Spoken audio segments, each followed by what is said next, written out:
WhatsApp everyone, welcome back to the channel. तो guys आज है हमारा day second of the recharge series और इस सीरीज में हमें पूरा ही रिवीजन बहुत अच्छे से करना है और एग्जाम में फोड़ना है यार। तो आज की क्लास में बच्चों हमें मेनली जो रिवीजन करना है वो इंडियन इकोनॉमिक डेवलपमेंट का होने वाला है। फर्स्ट यूनिट शुरू के 3 चैप्टर और शाम को लाइव बैठ के इसके previous year questions, important questions खत्म करेंगे। तो आइए जल्दी से शुरू करते हैं चैप्टर नंबर 1 के साथ, जो कि मुश्किल से 10-12 मिनट में हमारा रिवाइज हो जाएगा। उसके बाद लर्निंग पोर्शन रेडी रखना एंड चैप्टर 2-3 आगे करेंगे। चलिए जल्दी से लेट्स बिगिन।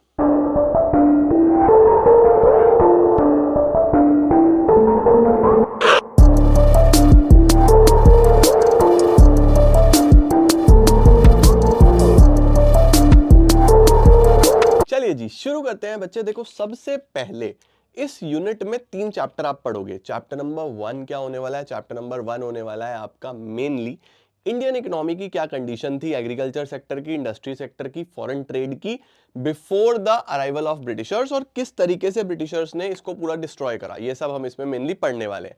चैप्टर नंबर 2 में आज़ादी के बाद 1947 के बाद प्लानिंग हुआ तो 51 से 91 तक का पढ़ेंगे। उसके बाद 1991 से आगे तक का वो चैप्टर नंबर 3 में पढ़ेंगे। तो ये तीनों ही आज पढ़ने हैं, अच्छे तरीके से लर्न भी करने हैं। आपके पास जो भी बुक है उसमें से एक बार रीडिंग जरूर लगाना और लर्निंग करना। चलो जल्दी से चैप्टर नंबर 1 का रिवीजन चालू करते हैं। चैप्टर नंबर 1 क्या है बच्चों? नाम देखो बहुत ध्यान से, Indian economy on the eve of independence, यानी जिस टाइम पे हमारा इंडिपेंडेंस हुआ उस टाइम पे इंडियन इकोनॉमी और उससे पहले का कंडीशन। ठीक है, तो सबसे पहला टॉपिक इसमें आता है origin of British rule. British rule शुरू कहां से हुआ? तो ध्यान रखेंगे जो ब्रिटिश रूल है वो शुरू हुआ बैटल ऑफ प्लाजी से। 1757 उसका डेट था। Battle of Plassey was fought between किसके बीच में? East India Company and the nawabs of Bengal. 1757 date याद रखना। ठीक है, पर्पस क्या था ब्रिटिशर्स का इंडिया में आने का? क्यों आए थे ब्रिटिशर्स इंडिया में? To use Indian economy as a feeder economy, जो उनको यूज कर पाए अच्छे तरीके से, इंडियन इकोनॉमी से सारे रिसोर्सेज खराब कर दे और अपने आप को और डेवलप कर ले और बेहतर कर ले। तो देखो लिखा हुआ है basic purpose was to use Indian economy as the feeder economy.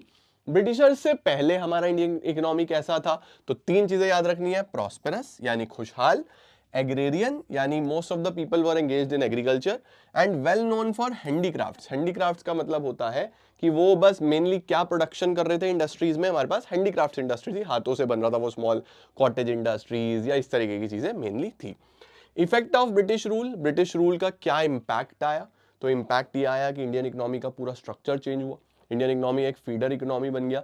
जो इकोनॉमी अपने लिए अच्छे से ग्रो करता था उसके अंदर बहुत सारी मल्टीपल चेंजेस आए, मॉनेटरी सिस्टम आया, बहुत कुछ आया जो हम यहाँ पे पढ़ेंगे। The economic policies pursued by colonial government were concerned more with the protection and promotion of their own interest. अपने बेनिफिट के लिए वो सारा का सारा काम करते थे और इंडियन इकोनॉमी का ओवरऑल स्ट्रक्चर ही चेंज हो गया। अब बच्चों हमारे पास मेनली 3 सेक्टर्स हैं। मेनली हमारे पास 3 सेक्टर्स हैं, एग्रीकल्चर, इंडस्ट्री और फॉरेन ट्रेड। तो हमें मेनली इन तीनों की रिस्पेक्ट में इस चैप्टर को पढ़ना है। तो सबसे पहले मैं बात करता हूं एग्रीकल्चर सेक्टर की। एग्रीकल्चर में बेटा लगभग 75% of our population was engaged in agriculture at that point of time। आज भी लगभग 50% हमारी जनसंख्या एग्रीकल्चर में ही है।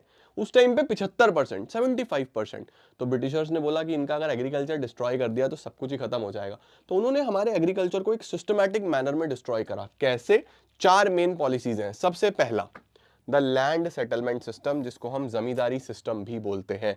जमींदारी सिस्टम में ब्रिटिशर्स ने क्या बोला कि अल्टीमेटली 3 लोग हो जाएंगे, एक ट्रायंगुलर रिलेशनशिप बना देंगे, 3 लोग हो जाएंगे। सबसे ऊपर ब्रिटिश गवर्नमेंट, बीजी यानी ब्रिटिश गवर्नमेंट, उसके बाद इधर हो जाएंगे जमींदार्स जिनको हम ऑनर्स ऑफ द लैंड बोल देंगे, और उसके बाद यहाँ पे हो जाएंगे टीनेंट्स यानी कि गरीब किसान जो काम कर रहा होगा। इनको जमींदार्स को राइट दिया गया कि तुम इनसे जितना चाहो उतना एक्सप्लॉइट करो, हमें कोई दिक्कत नहीं है, तुम इनसे जितना चाहो उतना रेवेन्यू जनरेट करो, जितना चाहो उतना रेंट चार्ज करो, उसमें से हमें एक फिक्स्ड रेवेन्यू दे देना, एक फिक्स्ड लगान दे देना, बाकी तुम एंजॉय करो। तो ये बेचारा गरीब मारा गया, ये भी मौज ले रहे थे, ये भी मौज ले रहे थे, और इन्होंने ये जो पैसा कमाया इस पैसे को अपने बेनिफिट्स पे लगाया, एग्रीकल्चर के लिए किसी ने भी नहीं लगाया। तो अल्टीमेटली इन दोनों की तो मौज हो गई, एग्रीकल्चर धीरे धीरे खत्म होता चला गया। तो सबसे पहले क्या आया? All the profits accruing out of the agriculture went to zamindars in the form of lagaan, और वो कुछ भी नहीं करते थे एग्रीकल्चर को इंप्रूव करने के लिए, थोड़ा सा पोर्शन ब्रिटिश गवर्नमेंट को देते थे, बाकी इंजॉय करते थे। दूसरा क्या करा बच्चों, कमर्शियलाइजेशन कर दिया। अब देखो हमारा जो एग्रीकल्चर था वो कमर्शियलाइज्ड नहीं था, मतलब हम धंधा नहीं करते थे एग्रीकल्चर में, सबसिस्टेंस था। सबसिस्टेंस का मतलब अपने लिए ग्रो करा, खा लिया, बढ़िया मस्त हो गया काम, फैमिली बढ़िया चल रही है, सब कुछ अच्छा चल रहा है। ब्रिटिशर्स ने बोला नहीं, ऐसी क्रॉप्स ग्रो करो, ये व्हीट राइस छोड़ो, ऐसी क्रॉप्स ग्रो करो जिनसे पैसा बने, कॉफी ग्रो करो, टी ग्रो करो, इंडिगो ग्रो करो, ये कमाओ। तो हमारा एग्रीकल्चर सबसिस्टेंस से क्या बनाया इन्होंने, कमर्शियलाइज बनाया।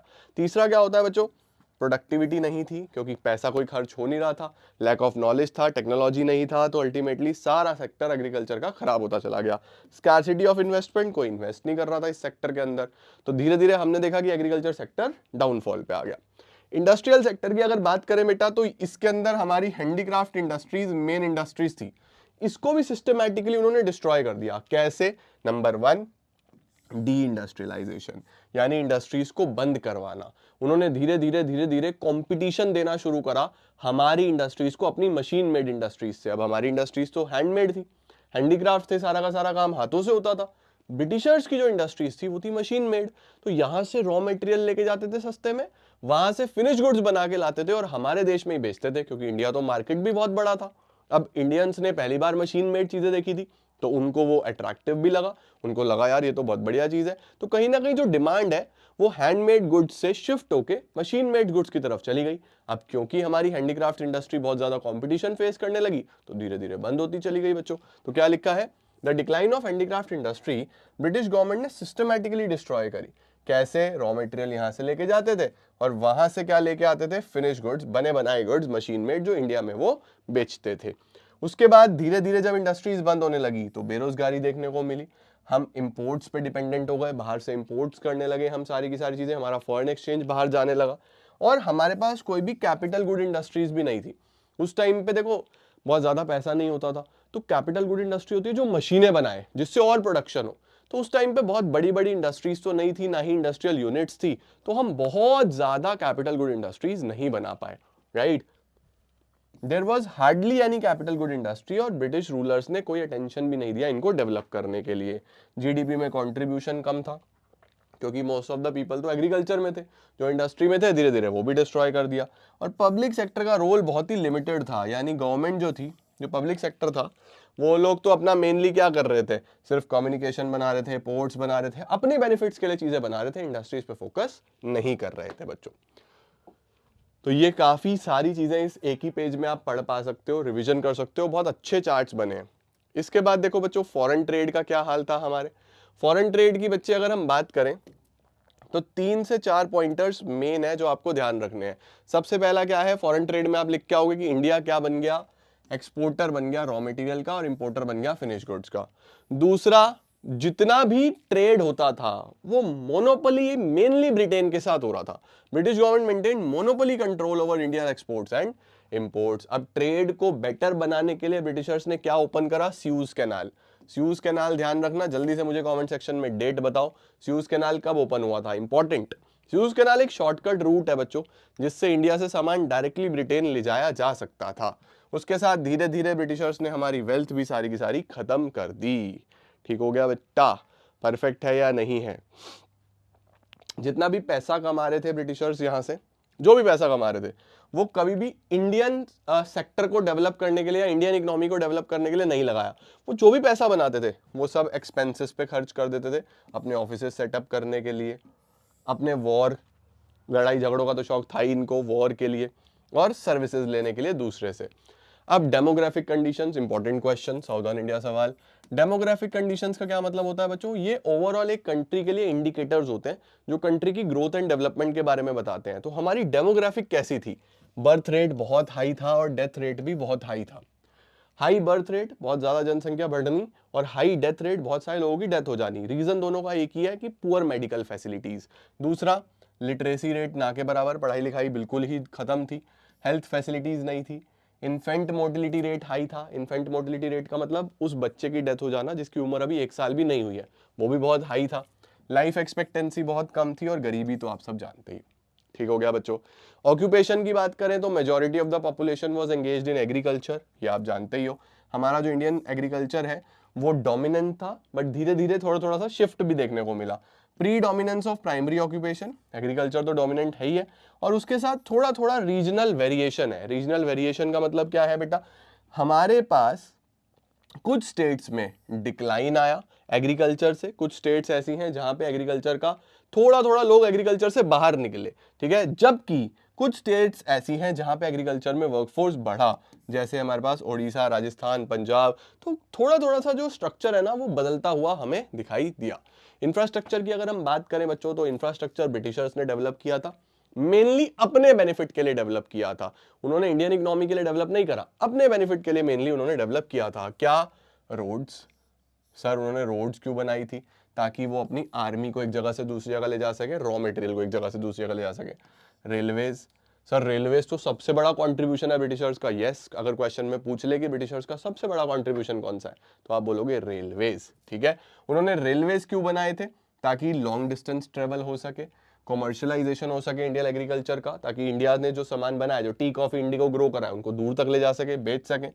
एयर एंड वाटर ट्रांसपोर्ट क्यों डेवलप करा? ताकि ब्रिटेन तक इजी हो सके, सामान ले जाया जा सके। उसके बाद कम्युनिकेशन डेवलप करा, ताकि अच्छे तरीके से लॉ एंड ऑर्डर मेंटेन रहे, लोगों में खौफ रहे उनका। और पोस्टल सर्विसेज वगैरह जो है इतनी ज़्यादा डेवलप थी नहीं, ठीक है।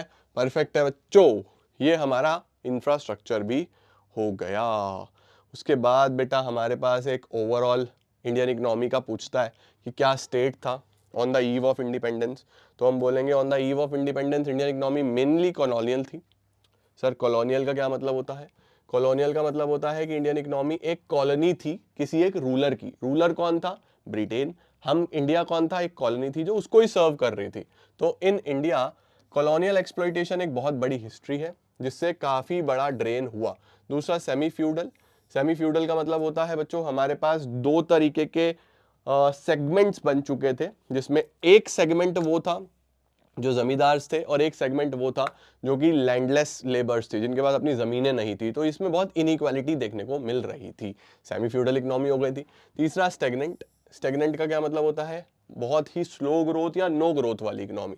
बैकवर्ड इकोनॉमी, हम बहुत ही बैकवर्ड थे, हमें कहीं भी टेक्नोलॉजी या कहीं भी मॉडर्नाइजेशन दिखाई नहीं देता था। डिप्लीटेड इकोनॉमी, डिप्लीटेड का मतलब जिसके सारे रिसोर्सेज डेप्रिशिएट हो चुके हैं। उसके बाद एम्प्यूटेटेड। एम्प्यूटेटेड का मतलब होता है डिवाइड एंड रूल, बटी हुई है on the basis of religion, caste, language, culture, multiple तरीकों से उन्होंने बंटवारा करा और रूल करा। कुछ पॉजिटिव्स भी थे क्या सर ब्रिटिशर्स से? बिल्कुल थे। क्या क्या?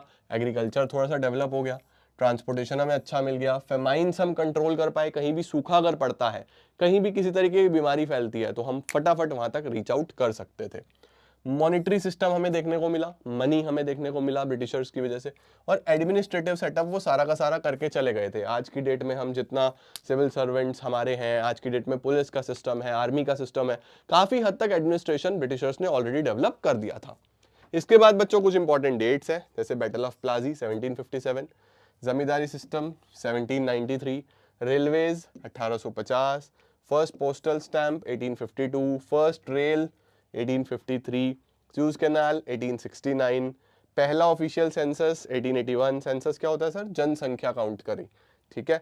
उसके बाद TISCO 1907, year of great divide 1921, airlines by Tata 1932, India का इंडिपेंडेंस तो चलो सबको पता ही है। तो ये था बच्चों हमारा चैप्टर नंबर 1। सर इसके अंदर सबसे इंपॉर्टेंट क्या है बेटा? Overall state of Indian economy, ये आपको अच्छे से देखना है। डेमोग्राफिक प्रोफाइल, ये आपको बहुत अच्छे से देखनी है। और उसके बाद एग्रीकल्चर सेक्टर सबसे इंपॉर्टेंट है। एग्रीकल्चर सेक्टर, इंडस्ट्रियल सेक्टर, ये मेजर चीजें हैं। 3-4 सवाल हैं जो यहां से आपको बढ़िया तरीके से याद कर लेने हैं। परफेक्ट। आई होप आप लोग को ये मजे में क्लियर हो गया होगा। नीचे डिस्क्रिप्शन में मैं आपको इसकी जीएनजी की डिटेल्ड वीडियो भी दूंगा। कोई टॉपिक आपको और अच्छे से लर्न करना हो, देखना हो, समझना हो, तो उस वीडियो को रेफर कर लेना। चैप्टर 1 की लर्निंग चालू कर देना। 2 और 3 अभी थोड़ी देर में करा ही रहा हूं। उसके बाद मिलते हैं, चीजों को आगे बढ़ाते हैं, और लाइव में शाम को इस यूनिट के सारे पीवाईक्यू कर डालेंगे, ठीक है। Thank you so much everyone for joining in. I am gonna see you all very very soon. Till then see ya, take care, bye bye, keep growing, keep glowing and keep smiling.